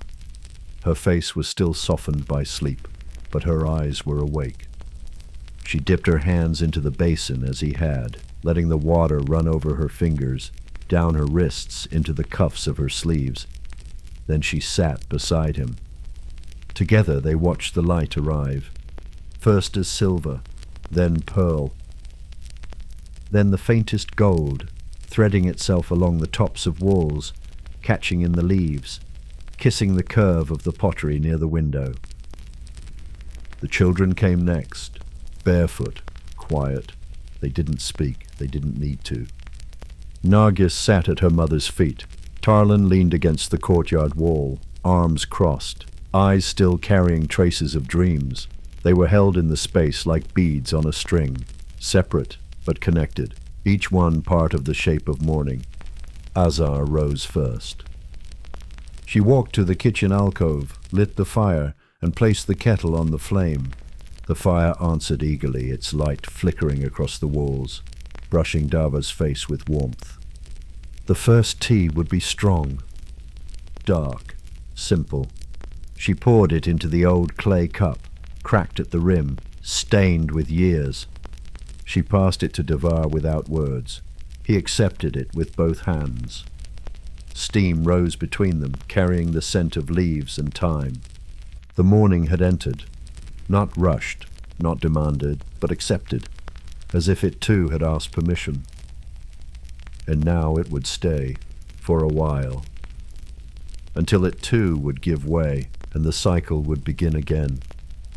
Like breath, like stars, like sleep, the midday drift. By the time the sun had reached its highest point, neither rising nor setting but hovering, the house had grown quiet again, not asleep, but hushed. As if it too respected the moment when time loses its sharp edges and the world feels suspended in a long, slow breath. The morning work had been done. Bread baked, water fetched, the small tasks of living carried out with grace. Davar had repaired the hinge on the outer gate using a strand of twisted goat sinew and patience. Azar had polished the brass plate inherited from her grandmother, not because it needed to shine, but because touching it made her feel closer to the hands that had touched it before. Nargis had sat in the sun, shelling fava beans with her cousin, each soft pop a note in their shared song of sisterhood. And Tarlan had carried a message to the neighbor across the alley, a simple message about salt, and returned with a handful of almonds and a story about a lizard that darted up a wall and disappeared into the light. Now the heat had settled across the courtyard like a blanket. Shadows tucked themselves tightly against the base of the walls. Even the leaves of the apricot tree drooped slightly, not from sadness, but from surrender. There was no breeze, no rustling, only stillness, thick, soft, forgiving. Inside the house the mats had been unfurled again, not for night but for midday rest. A kind of pause the world still remembered back then. A space between hours where nothing was required except being. Azar lay closest to the window, her head cushioned by a rolled shawl. Her breath moved slowly, lifting the cloth of her tunic in the gentlest rhythm. Her fingers, long used to doing, now rested lightly on her belly, unmoving. Davar reclined against the far wall, one leg bent, the other stretched long. His eyes were closed, but his mind was somewhere far and quiet, perhaps by a stream he had visited as a boy, perhaps with a song his mother had sung when the wind was too loud at night. Tarlan had curled up like a cat. His limbs, once scattered in the clumsy way of children, had found their shape again. His mouth opened slightly, and every so often a murmur escaped, half a thought, half a dream. Nargis didn't sleep. She rested. Her eyes wide, her body still. She watched the way the light moved across the clay wall, how it painted slowly, how it made gold from nothing. She listened to the far-off bray of a donkey, the clink of a cup in the house next door, the deep breath of her father. She didn't need to move. The house moved for her. The walls shifted with the light, the air thickened, then cooled. The floor, still warm from the morning sun, released its heat slowly, like a story being told in reverse. Nargis thought of nothing. She felt everything, and this too was a kind of sleep. Outside, a bee hovered over a fallen fig. It turned in a slow spiral, unsure, then moved on. A bird flapped its wings just once, then settled again on the edge of the well. Insects traced lazy lines through the sunbeams. The whole village breathed in unison, quietly, deeply, completely. This was the hour of retreat, of return, of remembering the body, the earth, the silence, the way the soul expands when it is no longer asked to perform. Azar shifted slightly in her sleep. A single lock of hair slipped from beneath her scarf and brushed her cheek. She did not wake. She only smiled, the faintest curve of lip, as if something kind had visited her dream. Davar too moved, his hand resting now over his heart. The room seemed to lower itself in response, cradling its occupants with ancient familiarity. This home had seen thousands of afternoons like this one. It did not judge, it did not demand, it only held. The mats, the clay, the woven basket near the door, the cooling teapot, the sandals tucked beside the step, all of it part of the same gentle arrangement, a quiet that fed the bones, a lull that stitched the hours together, a peace not found but remembered. And so the house rested, not just the people, but the space itself. The walls softened, the shadows deepened, and for a while nothing moved. Nothing needed to. The first stirring of dusk. When they rose, it was not because something told them to. It was because the day itself had shifted, so subtly that only the body, not the mind, could sense it. A change in the weight of light, a softening of heat, a ripple in the stillness. Azar opened her eyes first, not with effort, simply because her body had finished its conversation with rest. She blinked once, twice, then sat up slowly, letting the shawl fall from her shoulder. She ran her palm along the mat beside her, smoothing a wrinkle without thought. Nargis lay beside her, still awake, eyes wide and quiet. "You didn't sleep," Azar whispered. "I didn't need to," Nargis replied. Azar nodded. Some days, rest did not look like sleep. It looked like watching, like listening to the wind in the apricot leaves, like letting the silence touch your skin until it melted into you. Tarlan stirred next. A long breath, a stretch, then a soft roll onto his back, where he lay blinking at the ceiling, as if it had something to say to him. Davar, as always, took the longest. Not because he needed more sleep, but because he honored every part of it. Rising too quickly felt like leaving a conversation before it was finished. Eventually, he sat up, crossed his legs and rubbed the back of his neck. Then he looked at Azar and smiled. Not a wide smile, just a quiet one that said, "Yes, we are here again." The light in the room had shifted. It was not the light of morning, nor the gold of noon, but the first tone of dusk, a soft, washed gray, tinged with the faintest lavender. It spilled in through the window like water poured gently from a clay jug. Azar stood and walked to the courtyard. The air greeted her, cooler now. The earth beneath her feet was no longer hot. She pressed her toes against the stone and tilted her face toward the sky. Above, the sun was beginning its descent, its shape no longer fierce but rounded and generous. The rooftops of the village glowed like old bronze.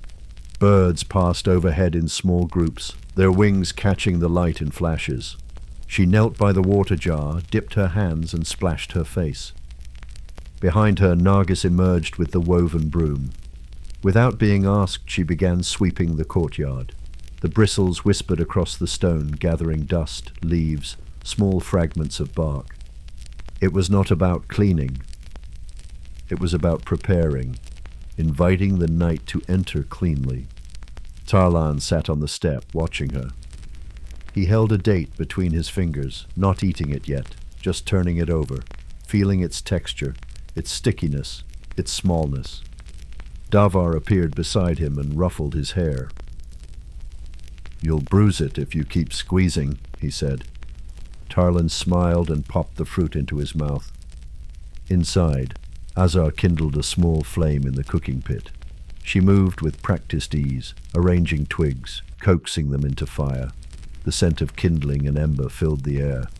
Not harsh, not smoky, familiar, welcoming. She laid out flatbread to warm. The rest of the meal would be simple. A lentil stew flavored with cumin and garlic, slices of radish in vinegar, a wedge of soft cheese wrapped in leaves. Nothing elaborate, nothing rushed. The family gathered around the low table as the sun dipped lower. They ate without hurry. The only sounds were the quiet clink of pottery, the rustle of cloth, the soft chew of bread. Davar poured tea after, not in silence but in stillness. There was a difference. The tea steamed in its small clay cups, and the scent of mint curled upward, mingling with the dusk. When they were finished, Nargis collected the dishes, and Azar set a small bowl of rosewater near the doorway. "To cool the feet of the night," she said, half to herself. Tarlan chuckled, but he understood. In this home, everything had soul, even the night, especially the night. They sat in the courtyard a while longer, letting the last of the sun warm their skin before it vanished behind the rooftops. A neighbor's voice called a name. Somewhere a goat bleated. The wind returned, soft, inquisitive, brushing through the tree leaves like fingers searching for a story. And then, as if signaled by something older than time, the first star appeared. Nargis saw it first. "There," she whispered. All heads turned, and there it was. Small, bright, alone for now. Azar stood. "It's time," she said gently. And just like that, the family moved inside. Not because they were tired, but because the day had finished its sentence, and now the next line belonged to the night. The first stirring of dusk. When they rose, it was not because something told them to, it was because the day itself had shifted, so subtly that only the body, not the mind, could sense it. A change in the weight of light, a softening of heat, a ripple in the stillness. Azar opened her eyes first, not with effort, simply because her body had finished its conversation with rest. She blinked once, twice, then sat up slowly, letting the shawl fall from her shoulder. She ran her palm along the mat beside her, smoothing a wrinkle without thought. Nargis lay beside her, still awake, eyes wide and quiet. "You didn't sleep," Azar whispered. "I didn't need to," Nargis replied. Azar nodded. Some days rest did not look like sleep. It looked like watching, like listening to the wind in the apricot leaves, like letting the silence touch your skin until it melted into you. Tarlan stirred next. A long breath. A stretch.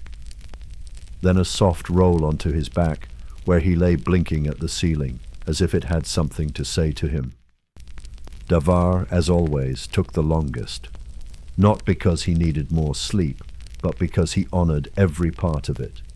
Rising too quickly felt like leaving a conversation before it was finished. Eventually he sat up, crossed his legs, and rubbed the back of his neck. Then he looked at Azar and smiled, not a wide smile, just a quiet one that said, "Yes, we are here again." The light in the room had shifted. It was not the light of morning, nor the gold of noon, but the first tone of dusk, a soft, washed grey, tinged with the faintest lavender. It spilled in through the window like water poured gently from a clay jug. Azar stood and walked to the courtyard. The air greeted her, cooler now.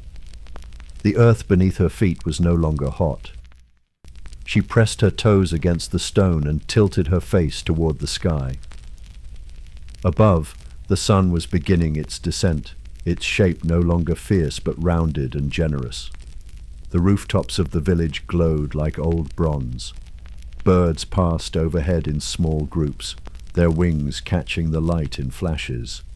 She knelt by the water jar, dipped her hands, and splashed her face. Behind her, Nargis emerged with the woven broom.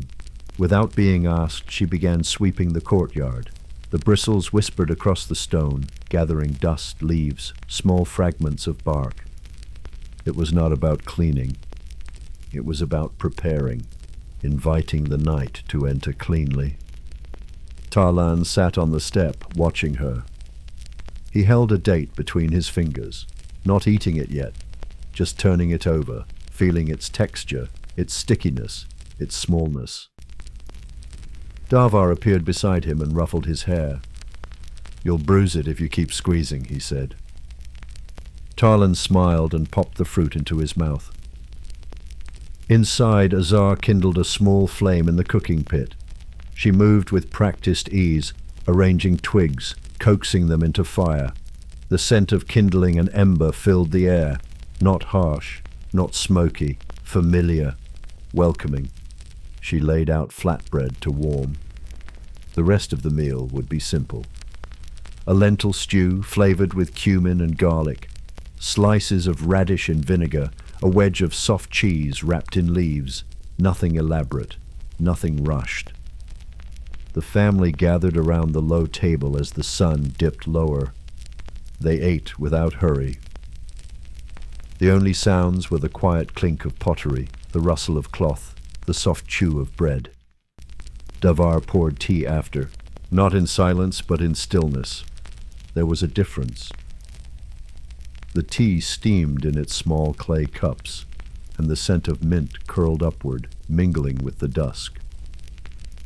When they were finished, Nargis collected the dishes, and Azar set a small bowl of rosewater near the doorway. "To cool the feet of the night," she said, half to herself. Tarlan chuckled, but he understood. In this home everything had soul, even the night, especially the night. They sat in the courtyard a while longer, letting the last of the sun warm their skin before it vanished behind the rooftops. A neighbor's voice called a name. Somewhere a goat bleated. The wind returned, soft, inquisitive, brushing through the tree leaves like fingers searching for a story. And then, as if signaled by something older than time, the first star appeared. Nargis saw it first. "There," she whispered. All heads turned, and there it was. Small, bright, alone, for now. Azar stood. "It's time," she said gently. And just like that, the family moved inside. Not because they were tired, but because the day had finished its sentence. And now, the next line belonged to the night. Lanterns in the dark. Inside the house, the light was different. Not from the sun, but from the small lantern Azar had placed on the wooden stool by the eastern wall. It glowed softly, amber and gold, casting slow-moving shadows across the floor. It didn't illuminate the room as much as it warmed it.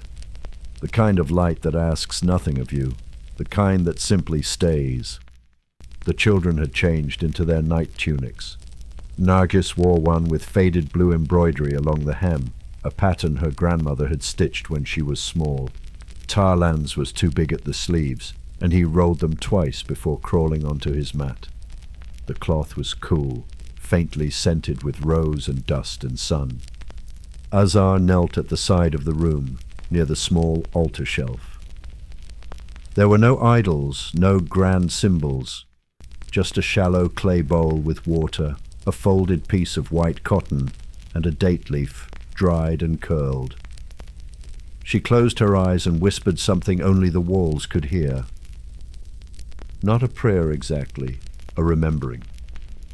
Outside, the night had fully arrived. It moved through the alleyways like a guest who knew the way.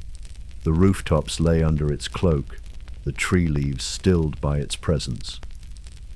Above, the stars multiplied, blinking slowly into view, as if rising one by one from the soil of the sky. Davar remained in the courtyard a moment longer. He sat on the edge of the low wall, his hands resting in his lap, his back straight. The moon was not yet full, but it shone with quiet strength. He followed its curve with his eyes, then traced the faint outline of Orion above the fig tree. He did not name the stars aloud. He had named them too many times to need the sound. They lived in him now. He stood and stepped inside, careful not to break the hush that had taken root. Tarlan looked up. "Will it be cold tonight?" he asked, his voice already carrying the weight of sleep. "Not very," Davar replied, "but I'll place the blanket near your feet just in case." Tarlan smiled, then rolled onto his side. Nargis sat cross-legged on her mat, braiding and unbraiding her hair with slow fingers. Azar handed her a cup of warm milk. "Just a few sips," she always said, "not for hunger, but for comfort." Nargis drank, then handed back the cup. Her eyes lingered on the lantern. "Will you leave it on?" Azar nodded. "Just until the last of us falls asleep." The family settled. One by one, without ceremony, they folded into the night. Tarlan first, his hand curled beneath his cheek, one foot sticking out from the blanket. Then Nargis, her braid finally abandoned halfway through, resting across her shoulder like a ribbon dropped in a dream.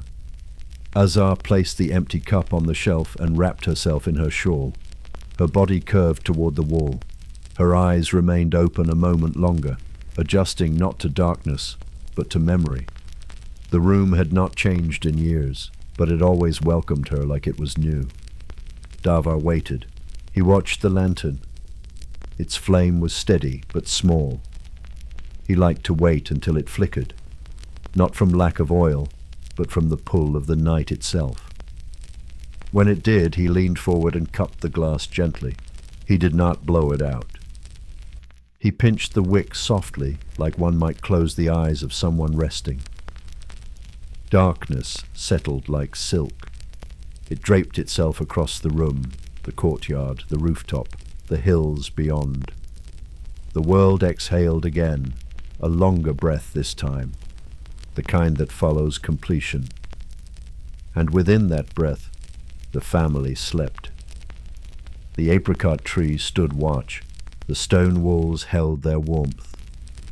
The stars blinked above, and somewhere, just beyond the lattice of dreams, the lantern's light continued to glow, if not in the room, then in the heart. The kind of glow that tells you, you are safe, you are home, you may rest now.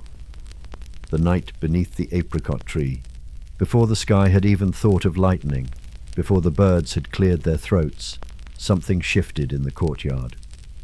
The apricot tree, holding its shape in the stillness, swayed just slightly, not from breeze, but from breath. The world itself seemed to exhale, releasing the weight of the night with a soft downward gesture. Davar awoke. Not startled, not with urgency, just opened his eyes as if a gentle voice had called his name from far off. He didn't rise immediately. He let the moment arrive fully, allowed his thoughts to stretch in every direction, like the shadows on the wall before dawn. He listened. The house was quiet, but not empty. Azar's breath was steady beside him. Tarlan made a sound, something like a sigh turned inward, and from Nargis's mat came a soft hum, the kind that children carry with them when dream and waking begin to touch. He rose and wrapped the shawl around his shoulders. The air in the house was cool, still marked by the kiss of stone. He stepped into the courtyard barefoot. The earth greeted him with a firm, forgiving touch. Above him, the stars lingered, but only just. The sky had begun its slow shift from black to deep cobalt, a color so vast and still it made the heart pause. The apricot tree stood where it always had, watching. Davar approached it and sat beneath its branches. He had sat here before, when his children were born, when his mother passed, when the drought had left the village cracked and gasping. It had been there for all of it. Its trunk held stories. He leaned back against it now and let his head rest against the bark. In the branches above, a bird moved, not flying, just adjusting, just acknowledging the moment. Davar closed his eyes. The scent of the courtyard was soft, dust and fruit and last night's ash.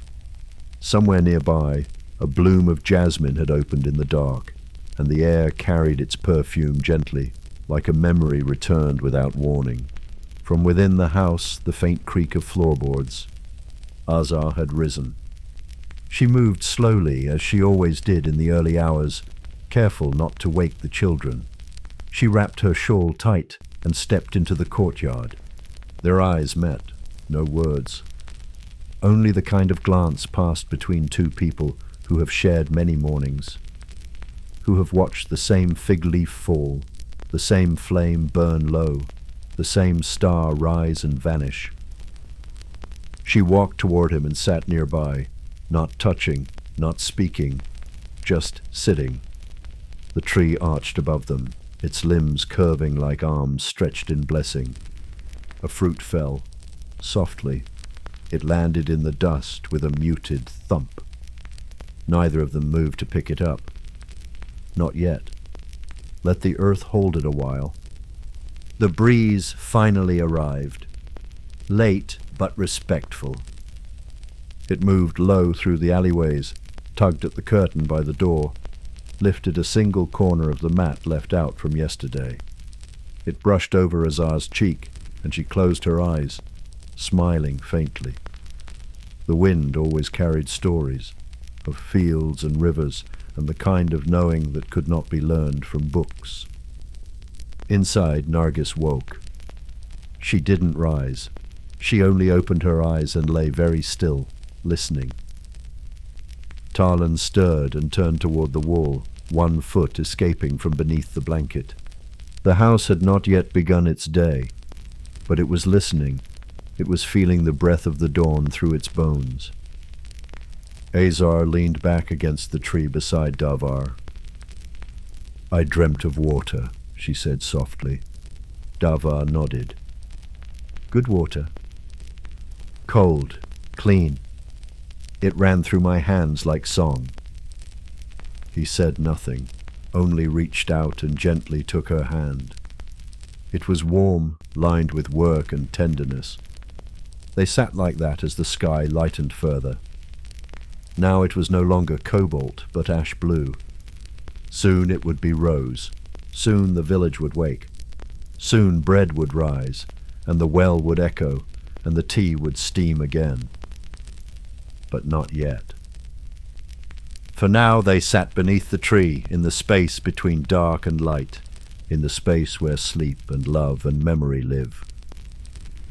And for one more quiet moment, they were part of the night that still waited. Just a little longer, to let go. The village wakes slowly. The village never woke all at once. It woke like a song remembered from childhood, line by line, word by word, familiar but never rushed. The sky had turned the color of warm milk and wet stone. Not gold yet, not even peach, just the pale hush that comes before color. The moon, now faint, clung quietly to the edge of the horizon, reluctant to leave. In the courtyard, a single apricot sat on the ground where it had fallen in the night. Azar picked it up gently. She held it in both hands, not to eat, but to greet. Its skin was split slightly, showing the soft orange beneath. She turned it once in her palm, then placed it on the low tray by the water jar. An offering of sorts, a small reminder that things arrive in their time. She went back inside to stir the coals in the hearth.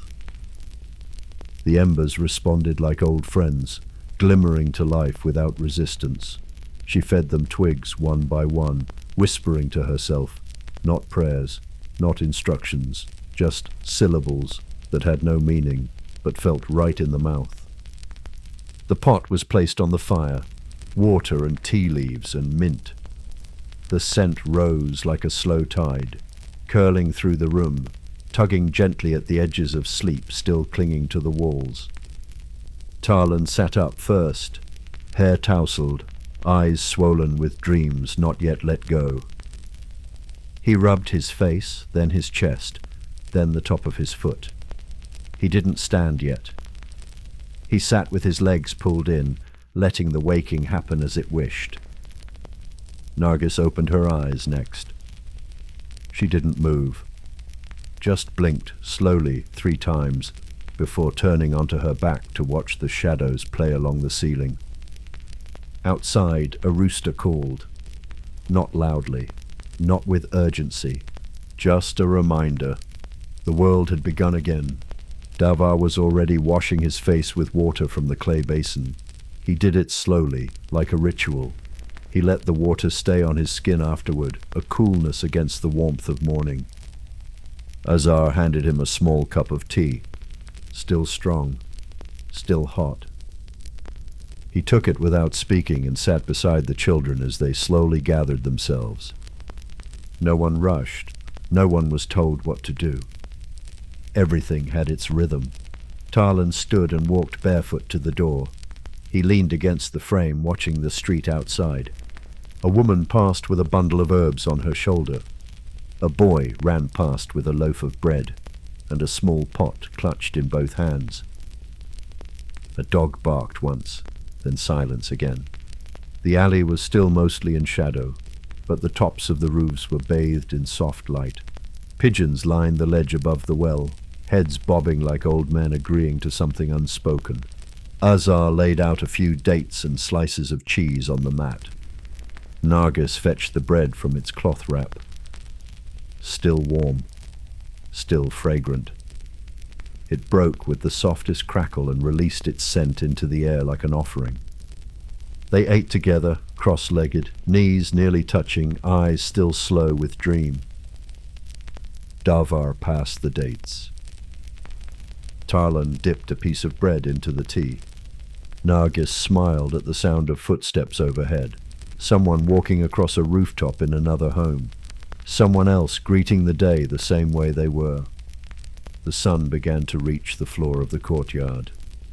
Its light didn't announce itself. It arrived like a whisper, like a mother smoothing a child's hair while they slept. Azar watched it touch the water jar, then the mat, then the bare feet of her son. And she smiled. Because the sun too remembered the way. Because the day was not new, it was a continuation. Because rest had made space for this.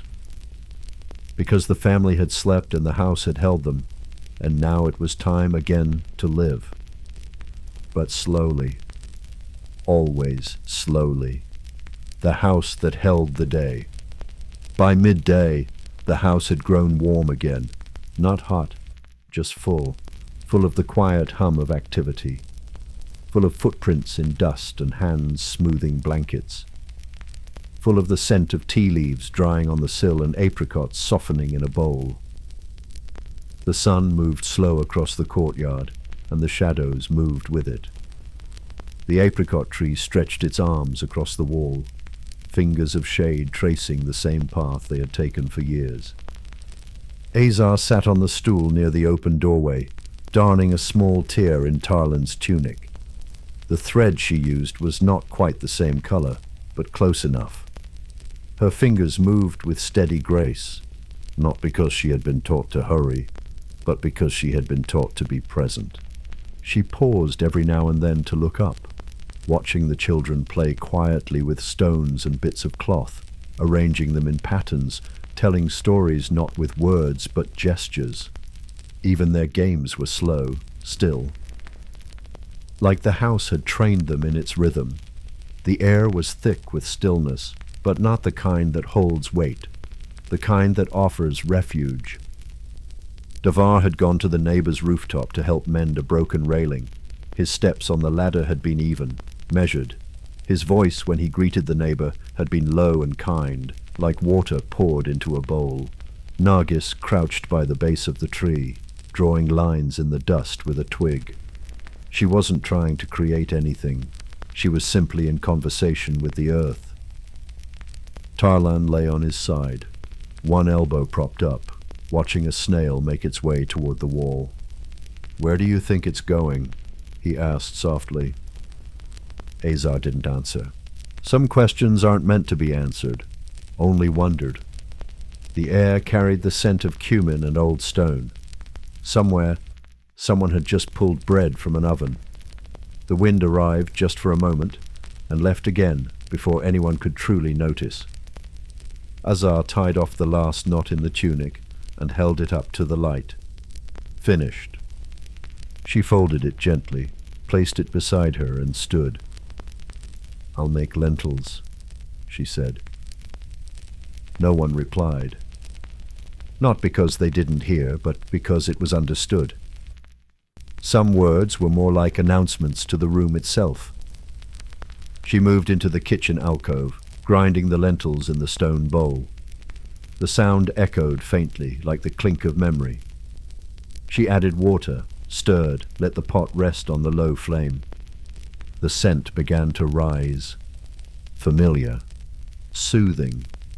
Tarlan stood to fetch the mint leaves from the bundle hanging by the door. He plucked 3, no more, and handed them to Azar without a word. She smiled and dropped them into the pot. In the distance, a rooster called once, then again. Nargis wiped her dusty hands on the hem of her tunic and walked to the basin to wash. She let the cool water run over her palms and watched it gather in the bottom of the clay bowl, slow and sure, before vanishing into the stone. Davar returned not long after. He leaned against the doorframe, watching his family in silence, then stepped into the room and poured water into a cup, offering it to Azar before she could ask. She drank, handed it back, and reached for a spoon. The stew was ready. They ate in the courtyard beneath the tree, sitting close without needing to be close. There was no rush. No one spoke more than was needed. Afterward they rested. Again, because the body needed it. Because the house asked for it. Because the day, too, deserved a pause. Azar lay near the doorway, where the air passed through like a lullaby. Nargis curled in the shade, her head on her folded arms. Tarlan pressed his cheek to the mat, eyes closed, not yet asleep but not far from it. Davar sat with his back against the tree, one hand resting open on his knee, as though holding a thought too delicate to close around. Above them, the sky was cloudless, endless. A soft white stretched across the blue. The kind of sky that doesn't ask questions. The kind that only listens. The shadows deepened. The tree murmured with the breeze. The stew pot cooled. The room sighed. And the house, this old clay-breathed, time-worn house, closed its eyes once more and returned to what it did best, holding, watching, and waiting for night to arrive again, when the light turns honey. Evening did not fall. It settled. It poured itself slowly into the village like thick honey, golden, warm, unhurried. It kissed the tops of walls, the tips of tree branches, the curve of every clay jar left outside to cool. The shadows in the courtyard lengthened, stretched, and then melted into one another. Azar was the first to notice the shift. She paused with her hand on the rim of the basin, watching how the light curved along the surface of the water. It was the same basin she had used for 20 years, the rim worn smooth, the inside cool and deep. The way the light touched it now made it shimmer like polished amber. She called softly to the children. Not with instruction, only invitation. The day was changing. The light had turned. Tarlan returned from the alley, hands dusty from play. His cheeks glowed with the last of the sun's warmth. He carried 3 small stones in his palm, round and flat, each one different. One was red, one gray, one with a stripe of white across its belly like a ribbon. "These are for the bowl," he said. Azar nodded and took them gently, placing them beside the others on the shelf near the wall. There was no order to the collection, only meaning. Nargis came next, pulling a fig from the branch as she passed beneath the tree. She handed it to her mother without a word and went inside to fold the blanket still draped across the stool. Azar washed the fig in the basin and placed it on a small ceramic plate. It would be eaten later, after the tea. The house now glowed. Not with flame, not with effort, but with presence. The golden hour had arrived, the hour when everything holds its breath, not in fear, but in reverence. The kitchen was lit by the low sun sliding in through the lattice. The woven curtain swayed slightly, touched by a breeze that had come just in time. Azar poured tea leaves into the pot and added the water, already steaming. The scent rose immediately, green, sharp, and familiar. It mingled with the warmth of clay and the memory of cumin, with dust and firewood and the sweetness of ripe fruit left on the table. Dava returned from the neighbors, his sleeves rolled to the elbows, a smear of ash on one arm from the kiln. He stepped into the courtyard, shook dust from his sandals, and walked to the basin. The water there was still cool, still ready. He splashed his face, then cupped his hands and drank.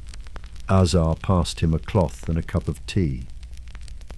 They stood together, not speaking, only watching the sun move. It touched the lintel of the doorway, the rim of the empty jar, the worn wooden bench beside the tree where Tarlan now sat, turning the gray stone in his fingers. "What are you making?" Davar asked. "Nothing," Tarlan replied. "I'm just holding." "Sometimes that's enough." Tarlan nodded, his fingers stilled. Nargis emerged again with a fresh scarf over her hair. She knelt beside her mother and helped arrange the plates. Bread, cheese, olives, a handful of mulberries left from the morning. They sat in a small circle on the mat. The meal was light. It always was, on nights like this, when the air was full and the body already satisfied by the rhythm of the day. The tea was passed. Sips were slow. The fig was halved and shared. The mulberries were eaten one by one, tiny bursts of sweetness on the tongue. And in between the eating there was silence, not emptiness, a fullness without sound. The light deepened to copper. The birds above the rooftops gathered, calling out to one another in soft chirps before settling into the eaves. Somewhere in the village, a flute was playing, not for anyone, just into the air, like a breath too beautiful to hold in. Azar gathered the empty cups. Nargis folded the mat. Tarlan swept the stones from the courtyard edge back into a neat pile, and Davar lit the first lamp. Its flame caught slowly, hesitating as though unsure, then grew steady. Its glow brushed the base of the walls, casting long shadows that danced just slightly in the wind. The house breathed it in. The warmth, the hush, the steadying. Azar placed a shawl across her lap and sat beside the doorway. Her hands folded, her eyes softened. And the house waited with her. Waited for the stars, for the dreams, for the stillness that followed the light turning honey. And once again, as always, the night prepared its bed. The sleep of the living and the loved. By the time the last of the light had left the sky, everything was in place, not by plan, but by rhythm. The way a leaf finds the ground when the wind stops, the way coals turn from red to silver, the way a family prepares for rest not because the day is done, but because it has been lived. The house had grown quiet. Not the kind of quiet that demands hush, but the kind that arrives like a guest with warm hands and kind eyes. Azar lit the final lamp. Its flame was smaller than the others, meant only to guide the very end of wakefulness. It sat in a niche in the wall, just above the mat where Tarlan now lay, his head turned toward it, his eyes already half closed. Nargis sat cross-legged nearby, braiding the last of her hair. The night had already claimed the rooftops, the alleys, the hills beyond. But here in this small clay home, one more moment remained. One more breath before surrender. Azar knelt by the sleeping mats and touched the edges of each one, straightening a fold, smoothing a corner, placing a hand lightly on a child's back just to feel the rise and fall. Just to say, "I'm here, you are safe, all is well." Davar entered from the courtyard. He carried with him the last sound of the fig tree rustling, the final scent of dust cooling in moonlight. He knelt beside Azar and nodded, then reached to pinch the lamp's flame, but Azar stopped him. "Not yet," she whispered. So they waited. Together. They sat near the wall, knees just touching, bodies quiet, listening. Inside the house there was only the breathing of those who had worked, laughed, eaten, and lived. a sound so steady and holy it might have been mistaken for silence by anyone who didn't know how to listen. Tarlan murmured in his sleep, something too soft to catch. A dream, perhaps, or a conversation continued in another realm. Nargis's breath deepened. Her arms folded, her eyes finally closed. The world outside had stilled. No wind, no feet in the alleys. No song from the flutes tonight. Only the stars, sitting above the rooftops like watchful elders, blinking with the patience of those who know how long it takes for a life to unfold. Azar looked to Davar. He nodded, and this time she pinched the flame. Darkness settled, not like a curtain falling, but like a blanket being drawn up to the chin. The room was warm with rest, not just physical, but soul-deep. A kind of rest that came from belonging, from presence, from being loved and held and allowed to simply be. Azar lay down, Davar beside her. And the house, this simple, earthen, breathing home, closed its eyes with them.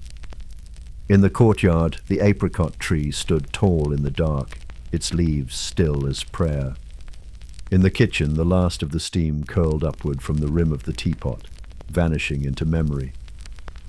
In the air, there was the faintest trace of rose and mint and bread and ash. And beneath it all, the steady hum of a night not needing to be different, a night exactly as it was meant to be. Sleep came, not as escape, but as arrival, and the house, humble, whole, holy, held it all. The children, the parents, the breath, the light, and the great silence that made it all sacred.